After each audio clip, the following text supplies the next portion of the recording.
Hi all. Lunch బాక్స్లోకి easy rice item కోసం చూస్తున్నారా? అయితే ఈ వీడియో మీకోసం. So let's start the video. So first అయితే కడాయి పెట్టేసుకొని ఆయిల్ వేసుకోవాలి. అండ్ జీరా మస్ట్ అండ్ చూడండి, చాలా హెల్దీ కదా జీరా. అండ్ సైడ్న అల్లం వెల్లుల్లిపాయ కూడా పేస్ట్ చేసుకుంటున్నాను.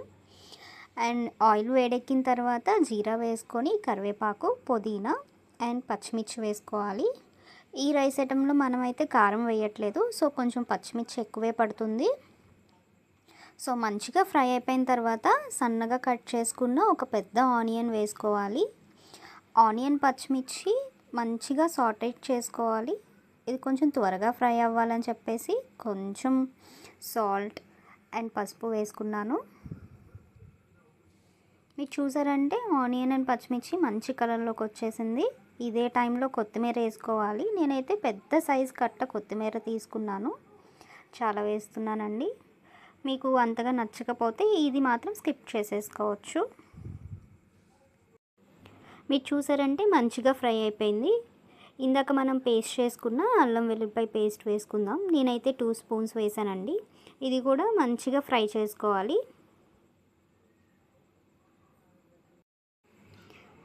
అడుగంటకుండా ఉండాలని నేనైతే కలుపుకుంటూ ఉంటున్నాను. మంచిగా ఫ్రై అయిపోయిన తర్వాత ముందుగా సన్నగా కట్ చేసుకున్న బంగాళదుంప వేసుకోవాలి. నేనైతే పచ్చిదే వేస్తున్నాను, ఉడకపెట్టలేదేమి. మంచిగా మనం మూత పెట్టేసి కుక్ చేసుకుంటే అది ఈజీగా కుక్ అయిపోతుంది, సెపరేట్గా ఉడకపెట్టి వేయనక్కర్లేదు. సో మంచిగా బంగాళదుంప వేసుకున్నాక ఒక 5 మినిట్స్ మూత పెట్టేసి కుక్ చేద్దాం. సో ఇప్పుడు మీరు చూసారంటే బంగాళదుంప కూడా మంచిగా కుక్ అయిపోయింది. సో ఇప్పుడు మనం ఏమైతే లీఫీ వెజిటేబుల్స్ ఉన్నాయో అవన్నీ యాడ్ చేసుకోవచ్చు. నేనైతే మెంతికూర వేస్తున్నాను అండి. ఇదైతే చిన్న కట్ట తీసుకున్నాను. చక్కగా కాడలు లేకుండా ఓన్లీ ఆకు వరకు వేస్తున్నాను. ఇది కూడా మంచిగా ఫ్రై చేసుకోవాలి. మెంతికూర జస్ట్ ఒక 5 మినిట్స్లో కుక్ అయిపోతుంది ఈజీగా.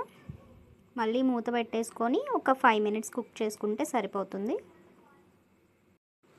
ఇదే టైంలో మీరు ఇంకేమన్నా వెజిటేబుల్స్ యాడ్ చేసుకోవాలన్నా చేసుకోవచ్చు. సో మంచిగా కుక్ అయిపోవాలి. సో ఇప్పుడు మెంతికూర అంతా ఫ్రై అయిపోయిన తర్వాత ఫైనల్గా టమాటా వేసుకోవాలి.